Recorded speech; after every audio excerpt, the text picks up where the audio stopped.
బెన్హదదు రోగి అయి ఉన్నాడు. మరణపైన రోగముతో ఉన్నాడు. చావు బతుకుల మీద ఉన్నాడు. సిరియా రాజు చావు బతుకుల మీద ఉన్నాడు. దమస్కు పట్టణానికి మరి ఆ సిరియా దేశానికి మరి దమస్క్ అనే పట్టణానికి దైవజనుడైన ఎలీషా వచ్చి ఉన్నారు. ఎలీషా దైవజనుడి యొక్క ఆ మహత్కార్యాలు, ఆ అద్భుతాలు ఏలియా కంటే ఎలీషా ఇంకా ఎక్కువ దేవుని శక్తిని పొందుకొని అద్భుతాలు చేశారు. దేవుని ద్వారా దైవజనుడి మీద ఆ గౌరవము, ఆ నమ్మకము, ఆ ప్రేమ, ఈ దైవజనుడు ఏది చెప్తే అది జరుగుతుంది. ఈ దైవజనుడి నోట్లో దేవుడు ఉన్నారు. ఈ దైవజనుడు దేవుని ద్వారా పంపించబడిన దైవజనుడని ఆ బెన్హదదుకు తెలిసి హజాయేలుని పిలుస్తాడు. తన దగ్గర మరి నమ్మకముగా ఉన్న హజాయేల్ని పిలుస్తాడు. హజాయేల్ని పిలిచి, నీవు మన దేశంలో ఉన్న మంచి మంచి వస్తువులను కానుకగా దైవజనుడైన ఎలీషాకి మరి తీసుకుని వెళ్ళు. నేను బాగా రోగినై ఉన్నాను, లేవలేని స్థితిలో ఉన్నాను, మంచం మీద పడి ఉన్నాను. నేను బాగుపడతానా, నేను చనిపోతానా, నా పరిస్థితి ఏంటి, నా అనారోగ్య పరిస్థితి ఏంటి? ఒక్కసారి దైవజనుడి దగ్గరికి వెళ్ళి అడుగు, ఆయన ఏది చెప్తే అది నెరవేరుతుంది.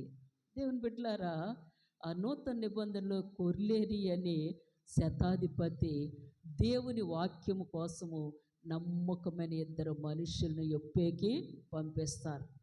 దేవుడు ఒక్కొక్కరిని ఒక్కొక్క రీతిగా వాడుకుంటారు. అక్కడ పేతురు అనే దైవజనుడిని పిలిపించడానికి ఎవరో ఆటకాయితనముగా, లేకపోతే ఆ చెప్పిన పని వినని స్థితిలో, ఒక పని చెప్తే ఒక పని చేసే స్థితిలో వీళ్ళు పంపుతున్నారు కానీ వీళ్ళ మీద నమ్మకము లేదు, వీళ్ళు వెళ్తాలో వెళ్ళరు అనే వాళ్ళు కాకుండా నమ్మకమైన వారిని ఏర్పరచుకుంటారు. నమ్మకమైన వారు, దేవునికి కూడా నమ్మకమైన వారు కావాలి, విధేయత కలిగిన వారు కావాలి. దేవుని బిడ్డలారా, దేవునికి మాట ఇచ్చి నెరవేర్చేవారు కావాలి. దేవునిలో ఇంకా ఎదగాలి ఎదగాలి ఎదగాలి, ఆయన వాక్యములో, ఆయన ప్రేమలో, ఆయన పాదాల దగ్గర సమస్తము దొరుకుతాయని ఆశతో ఇంకా ఆయనలో ఎదగాలన్న ఆశ ఉన్నప్పుడు నీ కుటుంబ ఆశలు, నీ పిల్లల పట్ల నీకున్న ఆశలు దేవుడు నెరవేరుస్తారు. అయితే ఇక్కడ హజాయేలు అనే వ్యక్తిని మరి బెన్హదదు పంపిస్తాడు. మరి ఇక్కడ చూసినట్లయితే, కాబట్టి హజాయేలు దమస్కులో ఉన్న మంచి వస్తువులన్నిటిలో 40 ఒంటెల మోతంత కానుకగా ఎలీషా దైవజనుడికి తీసుకుని వెళతాడు. ఇక్కడ మరి కొంత నీవు ఒక కానుకను చేత పట్టుకుని దైవజనుడి దగ్గరికి వెళ్ళమంటాడు. దైవజనుడి దగ్గరికి ఒట్టి చేతులతో వెళ్ళకూడదు. ఒకనొక సమయంలో గార్ధబములు పోయినాయి. సౌలు మరి ఆ గార్ధబాలు పోతాయి. కీషు కుమారుడైన సౌలు అవి వెతకడానికి వెళ్ళినప్పుడు ఎక్కడా దొరకవు. ఎక్కడ దొరికిపోతే ఇక్కడ ఒక దైవజనుడు ఉన్నాడు, ఎలీషా అనే దైవజనుడు ఉన్నాడు, అతని దగ్గరికి మనం వెళ్ళి విచారణ చేద్దామన్నప్పుడు సౌలు అంటాడు, మనం ఒట్టి చేతులతో వెళ్ళకూడదే, దైవజనుడి దగ్గరికి ఒట్టి చేతులతో వెళ్ళకూడదు, ఏమైనా కానుక నా దగ్గర ఏమీ లేదు అంటే అప్పుడు వెంటనే అంటాడు, ఆ పనివాడు అంటాడు, లేదు లేదు, నా దగ్గర పావుతల వెండి ఉన్నది, అది కానుకగా ఇద్దామనేసి అక్కడ మరి చెప్పడము జరుగుతుంది. ఇక్కడ కూడా బెన్హదదు అంటాడు హజాయేలుతో, నీవు మంచి కానుకలు తీసుకుని వెళ్ళమన్నప్పుడు 40 ఒంటెలు మోతంత, ఎంత బరువు తీసుకెళ్ళాడో. అక్కడున్న మరి సుగంధ ద్రవ్యాలు, వెండి బంగారాలు, ఇంకేమేమి కావాలో సమస్తము కూడా దైవజనుడు ఒక్కడేనా, దైవజనుడి దగ్గర ఆ పనివారు ఉంటారు. వారందరికీ కావలసినవన్నీ కూడా 40 ఒంటెలు మోతంతా బరువంతా ఆ కానుకలను తీసుకుని వెళ్తాడు. వెళ్ళిన తర్వాత నీ కుమారుడును సిరియారాజుని బెన్హదదు నాకు కలిగిన రోగం పోయి నేను బాగుపడదాం లేదా అని నిన్ను అడుగుటకు నన్ను పంపానని చెప్తాడు. బెన్హదదు దగ్గరికి వచ్చి నమస్కారము, ఎలీషా దగ్గరికి వచ్చి నమస్కారం చేసి, బెన్హదదు నన్ను పంపించి ఉన్నాడు, అతను చాలా రోగముతో ఉన్నాడు, లేవలేని స్థితిలో ఉన్నాడు, చాలా బలహీనతగా ఉన్నాడు.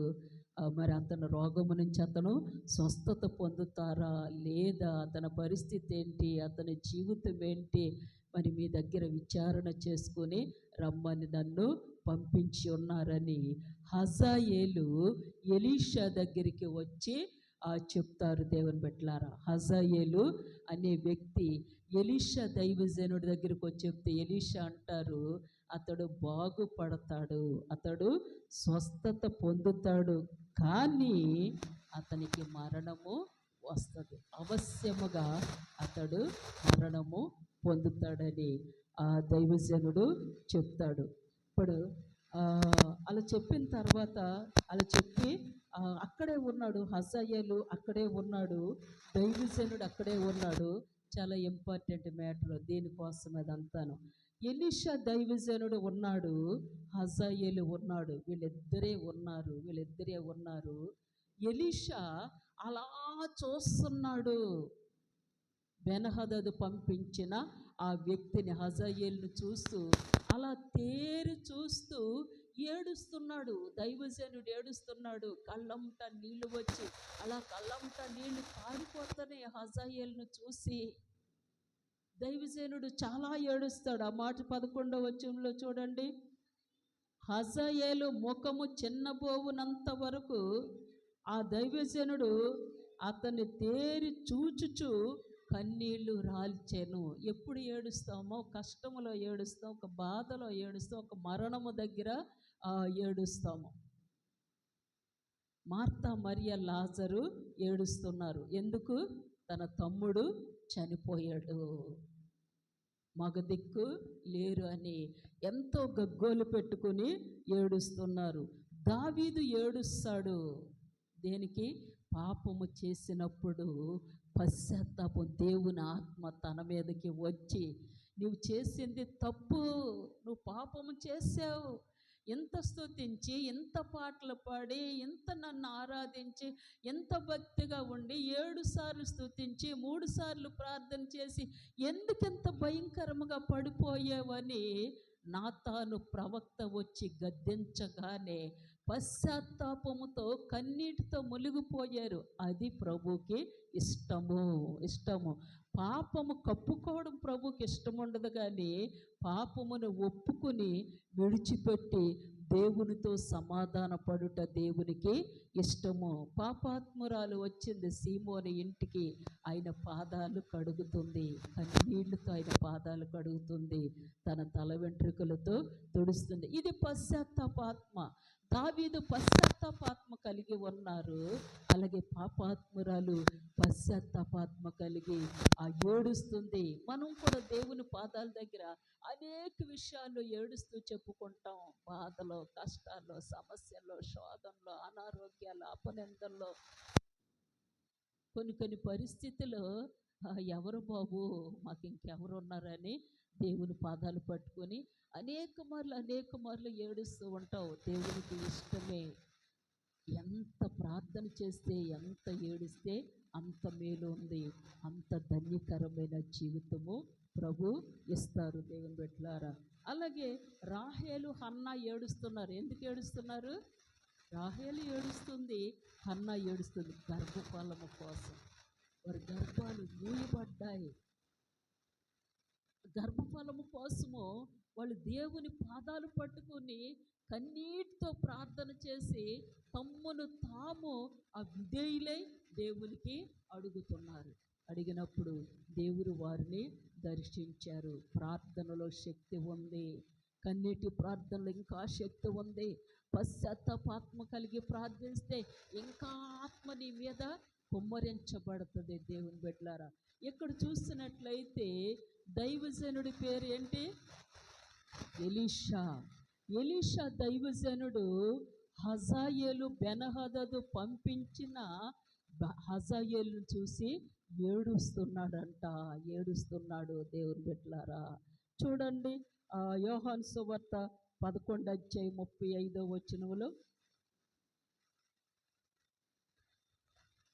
యోహాను సువార్త 11:35 యేసు కన్నీళ్లు విడిచెను కాబట్టి యూదులు అతనిని ఎలాగు ప్రేమించెనో చూడుడని చెప్పుకొనిరి. చాలు.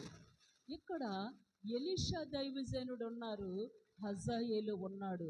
ఇక్కడ యేసు ప్రభు వారు వచ్చారు. ఒక కష్టం దగ్గరికి వచ్చారు, ఒక బాధ దగ్గర, ఒక శ్రమ దగ్గరికి. అక్కడ కన్నీరు మున్నీరు ఏడుస్తున్నారు మార్తా, మరియా.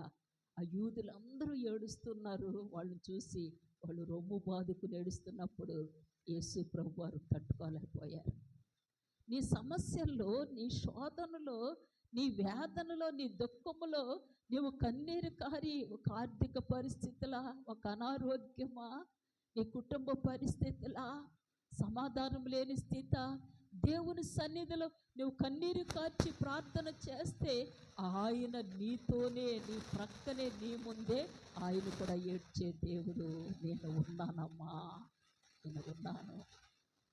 నీలో నీవే నలిగిపోతున్నావేమో, నీలో నీవే వేదన చెందుతున్నావేమో, పరమ తండ్రి మనల్ని చూసే దేవుడు, పరమ తండ్రి సహాయం చేసే దేవుడు.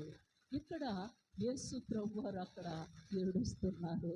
వాళ్ళు రొమ్ము బాదుకుని ఏడుస్తుంటే మార్తా, మరియా, యూదులందరూ కూడా ఏడుస్తుంటే ఆయన కన్నీళ్లు కార్చడం చూసి వీరి కుటుంబాన్ని దేవుడు ఎంత ప్రేమిస్తున్నారు, వీళ్ళ కుటుంబం అంటే ఎంత ప్రేమ.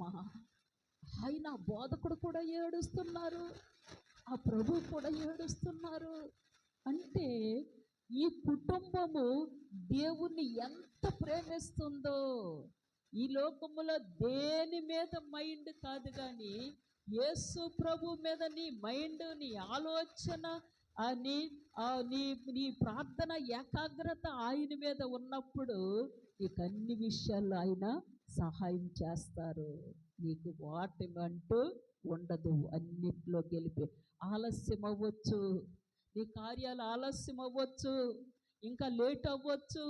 లేట్ అవుతుందని ప్రభు నిన్ను విడిచిపెట్టేశారు, ప్రభు చెయ్యరు అనుకోవడానికి లేదు. ఆయన తప్పనిసరిగా నీ కార్యము, నీ ఆశలు, నీ కోరికలు తీర్చి నీ కార్యాలు సఫలము చేసే గొప్ప దేవుడు ఆయన. ఈ ప్రపంచానికి మహారాజు, రాజులకు రాజు. దేవుని బిడ్డలారా, అక్కడ యేసు ప్రభు వారు ఏడుస్తుంటే ఆ యూదులందరూ కూడా ఆశ్చర్యపోయారంట.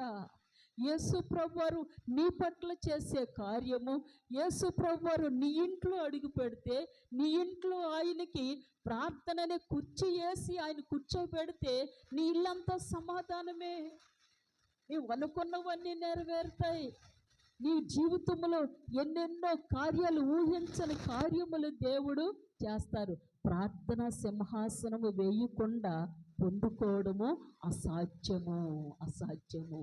ప్రార్థన సింహాసనము నీ హృదయంలో లేకుండా, నీ జీవితంలో లేకుండా, నీ కుటుంబంలో లేకుండా ఏదేదో జరిగిపోవాలి, ఏదేదో అయిపోవాలి అనుకోవడం అవివేకము, నా అవివేకము. దేవుని బిడ్డలారా, దేవునికి నీ హృదయంలో ఒక సింహాసనం వెయ్యాలి, నీ కుటుంబంలో సింహాసనము వెయ్యాలి. దేవుని బిడ్డలారా, తర్వాత చూసినట్లయితే అపోస్తుల కార్యాలు 9:39 చూడండి. అపోస్తుల కార్యాలు 9.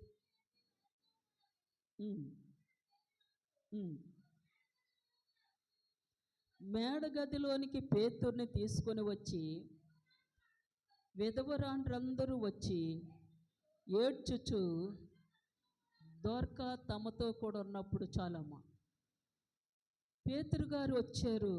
వచ్చిన తర్వాత ఆ వెధవరాండ్రు, పేదవారు, దీనులు, దరిద్రులు అందరూ అక్కడ ఉన్నారంట. దొరక చనిపోయింది తబిత. ఆమె చనిపోయింది. ఆ వస్త్రాలు పట్టుకుని, ఆ అంగీలు పట్టుకుని, మాకు ఈ వస్త్రాలు కుట్టి పెట్టింది. మాకు మాకు సరైన వస్త్రాలు ఉండేవి కాదు. మాకు డబ్బులు ఇచ్చేది వైద్యానికి, మాకు భోజనం పెట్టేది. దొరక దేవుని నమ్ముకొని ఆ టైలరింగ్ చేస్తూ మరి పేదవారికి సహాయము చేస్తుంది. వాళ్ళందరూ కూడా ఏడుస్తున్నారంట. పేతురుగా రాగానే గొల్లుమని పెద్ద కేక పెట్టారు. ఎవరైనా చనిపోయినప్పుడు శవం దగ్గర బంధువులు వచ్చినా, రక్త సంబంధాలు వచ్చినా, ప్రయాణాలు చేసుకుని ఆటోలు దిగి రాగానే ఆ వ్యక్తి దగ్గర పెద్ద గొల్లుగా ఏడుస్తూ ఉంటారు. ఎందుకంటే ఆ మనిషి ఇంకా కనిపించదు. ఆ తోడబుట్టినోళ్ళు, ఆ కుటుంబ సభ్యులు, ప్రేమించిన వాళ్ళు కనిపించరని ఏడుస్తూ ఉంటారు. అలాగా పేతురుగా రాగానే వాళ్ళు ఒకేసారి పెద్ద కేక పెట్టి గొల్లుగా ఏడుస్తున్నారంట. ఎక్కడ ఏడుస్తున్నారు? వారి బాధతో ఒక చావు దగ్గర, ఆ మరణము దగ్గర ఏడుస్తున్నారు దేవుని బిడ్డలారా. అయితే ఎలీషా హజాయేలును చూసి ఏడుస్తున్నాడు. ఆ లాజరు చనిపోతే మార్తా మరియ కన్నీటిని, యూదుల కన్నీటిని చూసి యేసు ప్రభువారు ఏడుస్తున్నారు. లూకా సువార్త 19:41 చూడండి.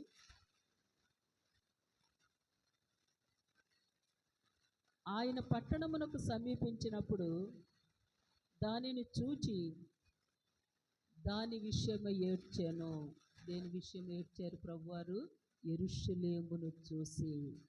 అక్కడ రోకలు మార్చడం, గొవ్వలు అమ్మడము, అక్కడ వ్యాపారము చేయడము, ఆ పశువులు కట్టేసి ఉండడం, పశువులు అమ్మడం, ఇవన్నీ కూడా చూసి నా మందిరము ప్రార్థన మందిరము, దీనిని మీరు దొంగల గుహగా చేశారు.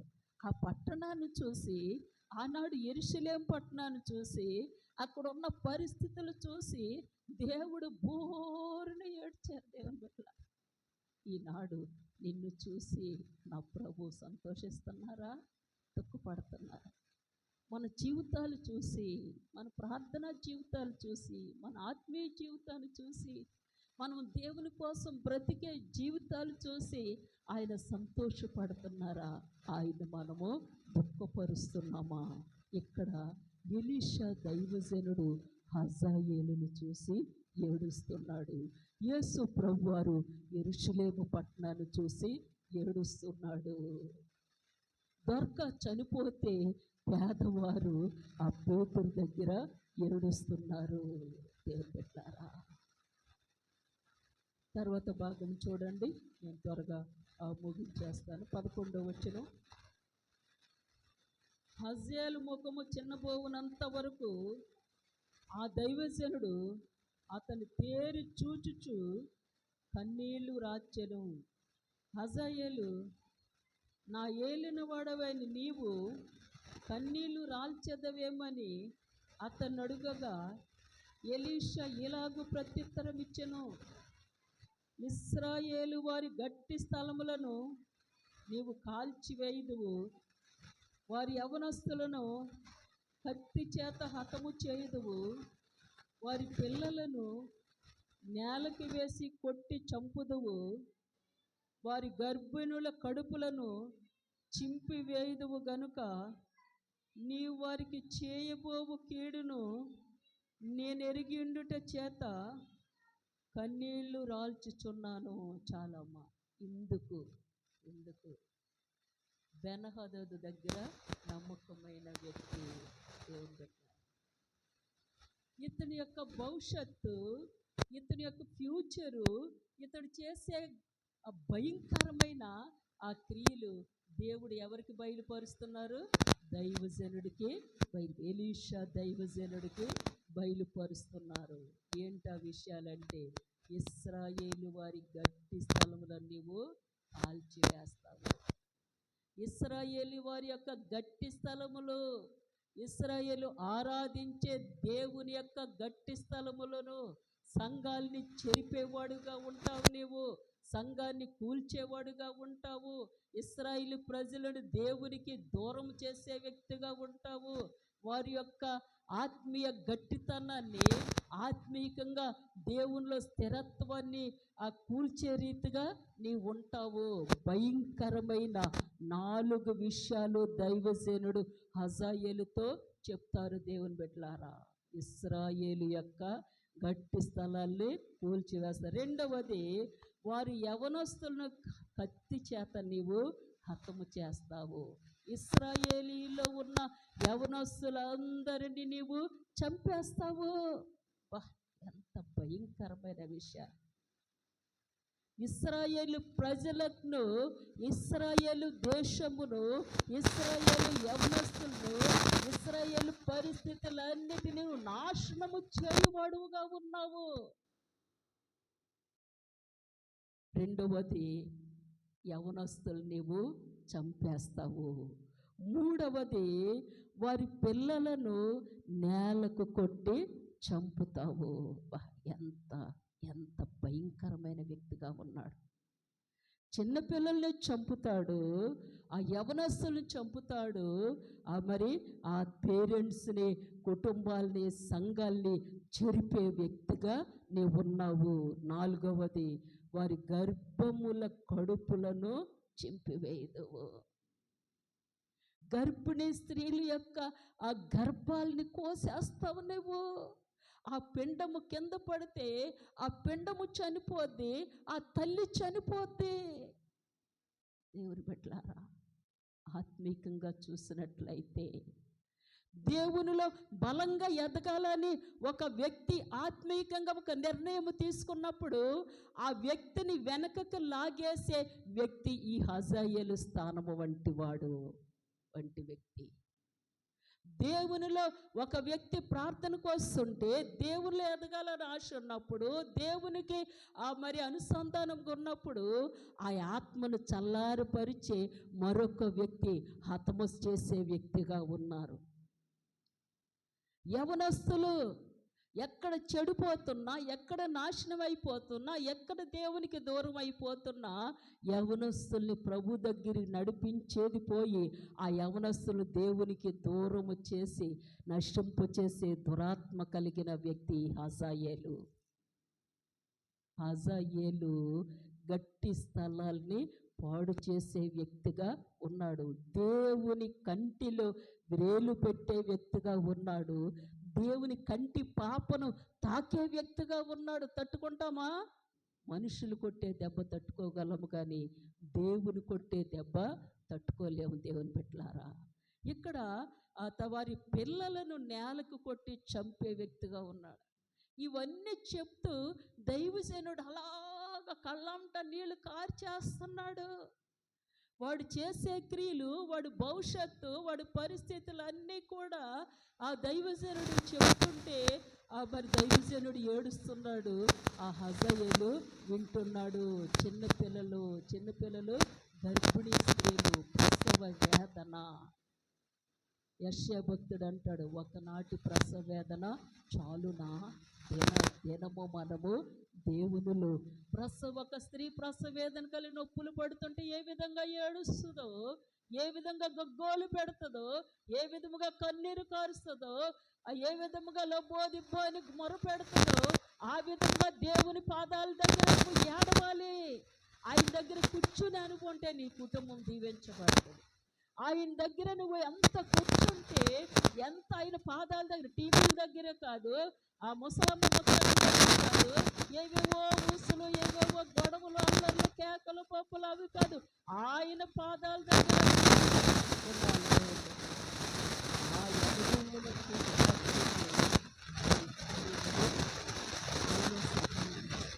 ఆయన సమస్తము చూస్తారు.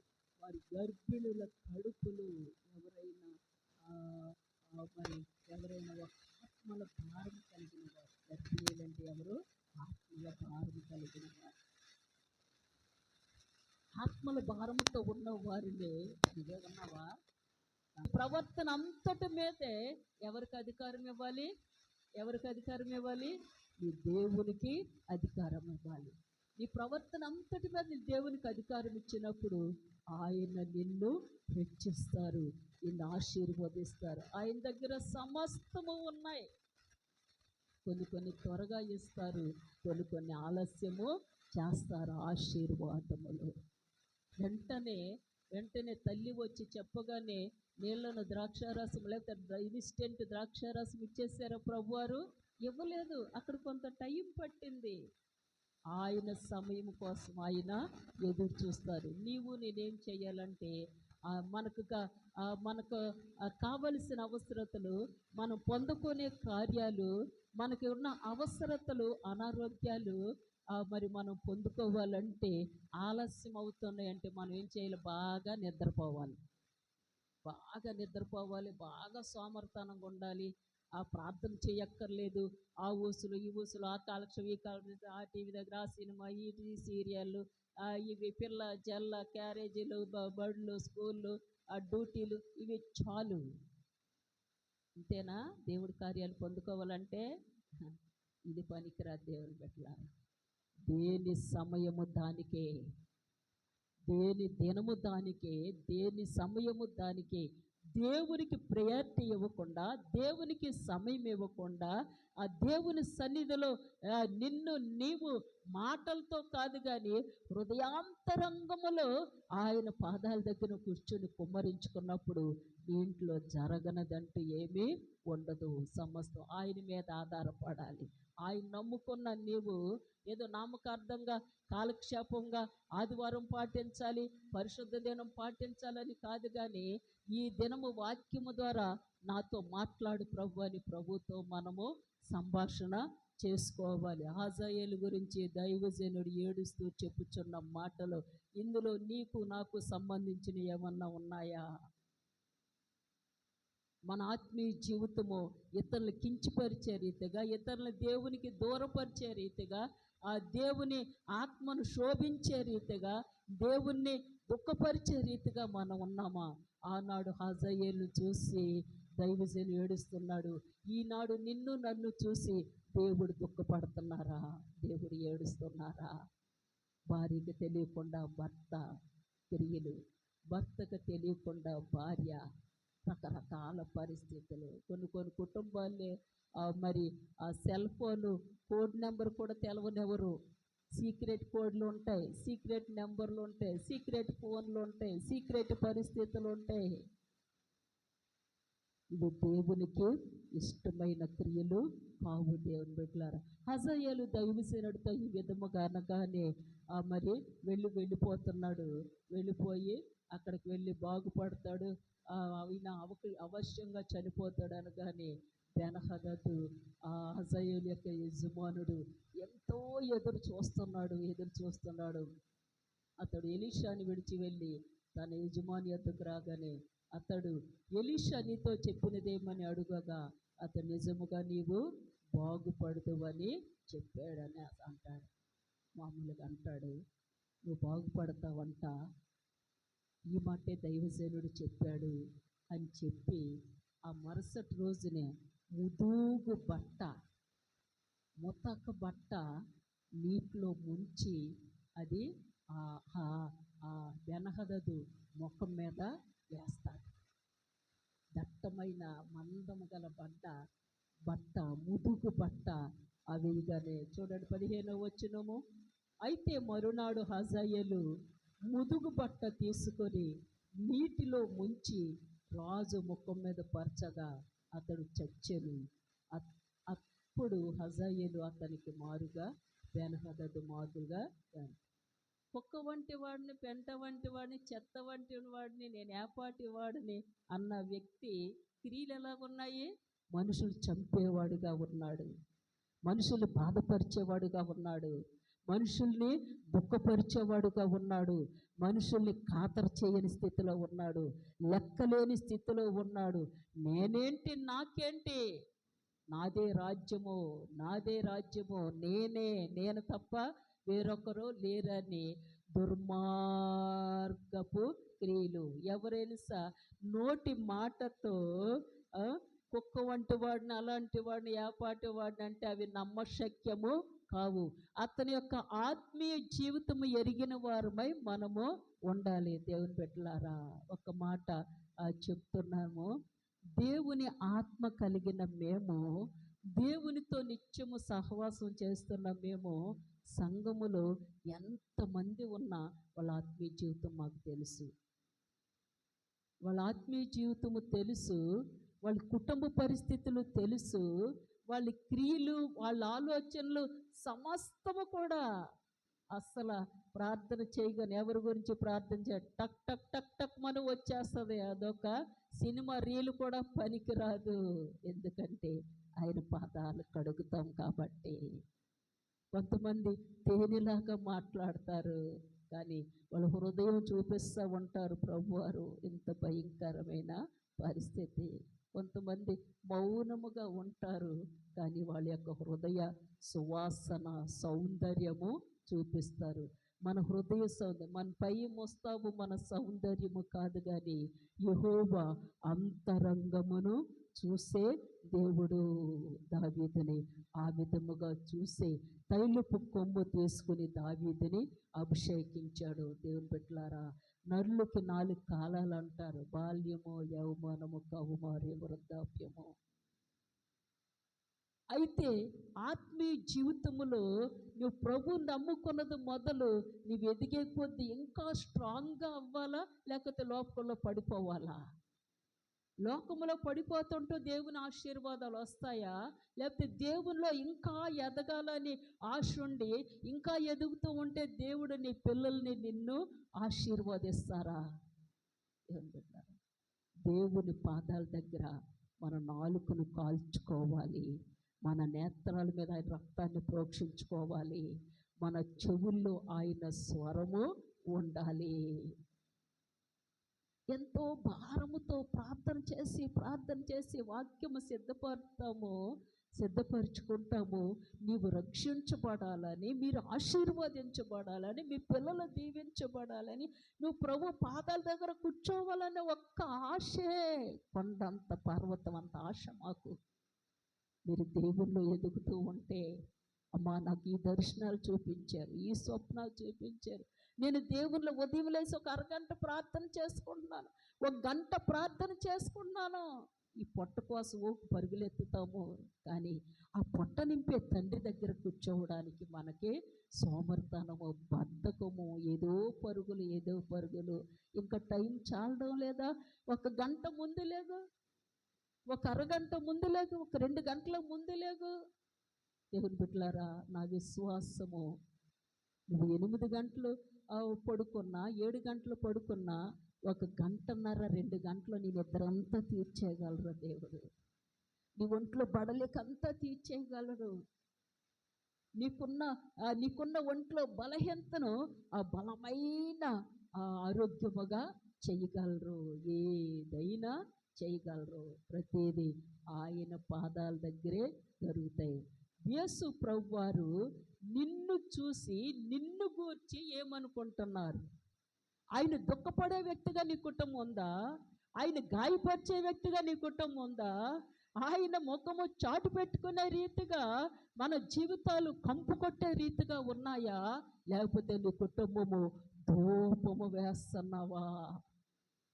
దహన బలి అర్పించి, బలిపీఠము కట్టి దహన బలి అర్పించి ప్రతి దినము నువ్వు ధూపము వేస్తుంటే నీ కుటుంబంలో ఎన్ని పరిస్థితులు, ఎన్ని సమస్యలు, శోధనలు వచ్చినా ఆయన చూసుకుంటారు. ఆయనకి సింహాసనం వేసావు కాబట్టి ఆయనే సమస్తము చూసుకుని, ఓర్పు, సహనము, దీర్ఘశాంతము కలిగి ప్రభులో నీవు కొనసాగాలి. ఇక్కడ హజాయేలును చూసి ఎలీషా దైవజనుడు ఏడుస్తున్నాడు.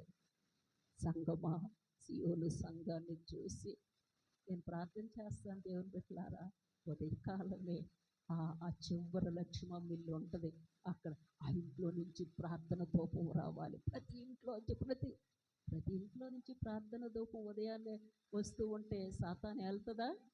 ఏ కుటుంబానైనా, ఏ వీధినైనా, మన గ్రామంలో ఉన్న దెయ్యాలు, దేవతలన్నీ కాల్చివేయబడతాయి. దేవదూతలు నీ ఇంటికి వచ్చినప్పుడు నువ్వు గుర్రు పెట్టి నిద్రపోతే ఆశీర్వాదం మరొకరికి వెళ్ళిపోదు. దీవెనలు మరొకరికి వెళ్ళిపోతాయి. దేవుని బిడ్డలారా, ప్రతి ఇంటి నుంచి ప్రార్థన ధూపం వస్తూ ఉంటే ఉదయకాలమే అది నీ హృదయాన్ని సిద్ధపరుస్తుంది. ప్రార్థనలోనే జ్ఞానము, వివేకము, ఆరోగ్యం, సమస్తం ఆశీర్వాదములు ప్రార్థనలోనే ఉన్నాయి. ఎలీషా దైవజనుడు హజాయేలును చూసి ఆనాడు ఏడుస్తున్నాడు. యేసు ప్రభువారు ఈనాడు మనల్ని చూసి ఏడుస్తున్నారా, సంతోషపడుతున్నారా? మనలో మనం పరిశీలన చేసుకుందాం. దేవుడి పరిశుద్ధ వాక్యమును దీవించి ఆశీర్వదించును గాక. ఆమేన్.